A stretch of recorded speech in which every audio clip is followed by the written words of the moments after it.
Une liste de données est une collection d'informations qui concerne un même sujet. Vous aurez très souvent besoin dans Excel de rapatrier des listes de données pour en faire une analyse un peu plus poussée. Mais pour cela, vous devez respecter un certain nombre de règles de constitution concernant cette liste. Une liste de données, c'est un tableau à plat, ce qu'on appelle communément une base de données dans le jargon informatique.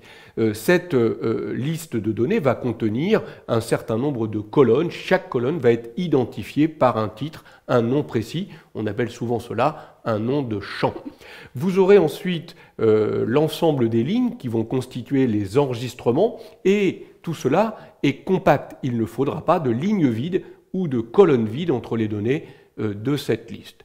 Le tableau est isolé dans la feuille de calcul, il ne doit pas comporter de cellules fusionnées. On ne sélectionne pas plusieurs cellules pour utiliser la commande de fusion. Non, c'est un tableau à l'état brut. Regardez par exemple ici quelques listes de données. J'ai une liste de salariés.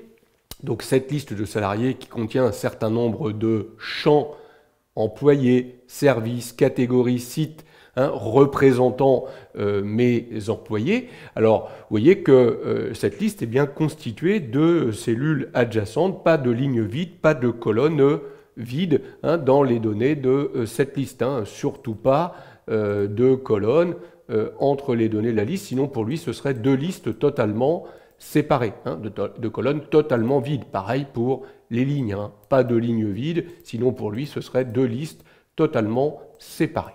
Donc c'est bien composé de cellules adjacentes et mes colonnes ont un intitulé représentant la colonne salaire, sexe, date de naissance. Alors ici c'est une liste de salariés, là par exemple c'est une cave de vin, donc on va retrouver vous voyez, les noms des champs, numéro d'article, région, couleur. Donc le nom du champ il est forcément sans doublon, chaque nom de champ est différent et en dessous on a l'ensemble des enregistrements. Pareil, ici c'est une liste représentant des lignes de facture, donc je vais avoir des noms de champs avec l'ensemble des enregistrements.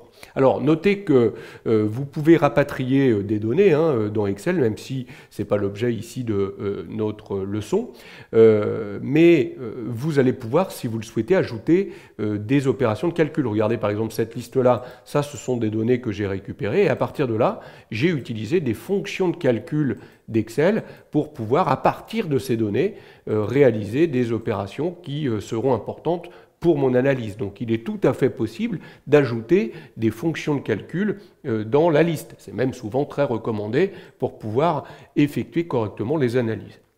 Vous pouvez également ajouter des formats conditionnels. Vous voyez ici, j'ai mis les femmes d'une certaine couleur, les hommes d'une autre couleur. J'ai mis les tranches d'âge des salariés en leur affectant une petite gommette correspondant à la classe d'âge. C'est très important parce que on verra que ces formats conditionnels pourront aussi être utilisés lorsque vous ferez des opérations de tri, par exemple, ou de filtre dans Excel. En fait, effectivement, quand on récupère une liste dans Excel, l'intérêt, c'est de pouvoir l'analyser. Et pour ça, on verra, on effectuera des tris, c'est-à-dire du classement. On fera apparaître les enregistrements dans un ordre précis, l'ordre qui nous intéresse. On verra qu'on pourra filtrer. Donc filtrer, ça veut dire mettre des critères qui nous permettront de masquer des lignes qui ne correspondront pas à ces critères, donc de façon à ne faire apparaître que les lignes qui nous intéressent. Et surtout, on pourra construire des regroupements pour analyser plus finement les données, alors soit en faisant des sous-totaux, ou soit en faisant carrément des états de synthèse qu'on appellera des tableaux croisés dynamiques. Alors tout ça, ce sera évidemment développé dans les leçons suivantes. Dernière petite remarque peut-être concernant la manipulation d'une liste, vous devez évidemment connaître un certain nombre de raccourcis clavier. Alors vous les connaissez sans doute, mais quand on travaille sur des grands tableaux, c'est important de les rappeler. Je me mets par exemple dans la cellule A1. Si je veux voir tout ce qu'il y a, ou en tout cas je veux aller au bout de ma liste vers le bas, je vais pouvoir appuyer sur la combinaison de touches contrôle et la flèche de direction vers le bas. Et vous voyez, je me suis placé directement sur la dernière ligne de la liste. Alors dans le même esprit, si je faisais contrôle flèche à droite, je me retrouverais directement sur la cellule qui se trouve le plus à droite de l'endroit où j'étais. Donc je suis au bout de ma liste d'un point de vue des colonnes. Pareil pour contrôle flèche en haut ou contrôle flèche à gauche. Donc pour se déplacer rapidement d'un bout à l'autre de la liste, cela peut être important. On va pouvoir également utiliser des touches de raccourci pour la sélection. Si je me mets sur la cellule A1 et que je veux sélectionner par exemple jusqu'en bas, là je vais appuyer sur CTRL Maj, la touche Shift, Maj, la flèche, et flèche vers le bas. CTRL Maj, flèche vers le bas, et j'ai sélectionné de l'endroit où j'étais jusqu'à ce que je rencontre une cellule vide vers le bas. Dans le même esprit, si j'avais fait CTRL Maj, flèche à droite, j'aurais sélectionné jusqu'à ce que je trouve une cellule vide à droite. Je me mets en A1, CTRL Maj, flèche à droite, CTRL Maj, flèche en bas, j'ai sélectionné rapidement toute la liste. Quoique, pour sélectionner la liste complète, j'aurais pu faire plus simple, je me mets n'importe où dans la liste, et là au choix, je peux appuyer sur CTRL A, CTRL A, ou alors CTRL étoile.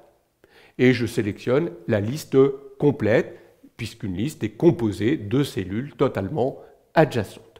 Voilà quelques règles de constitution de liste qui sont importantes. Vous devez respecter ces règles, vous devez connaître ces petits raccourcis clavier pour pouvoir mieux manipuler votre liste. Dans les prochaines leçons, je vais vous montrer les commandes les plus essentielles pour trier, pour filtrer, pour effectuer des sous-totaux, pour construire des tableaux croisés dynamiques permettant une analyse beaucoup plus fine de ces listes de données.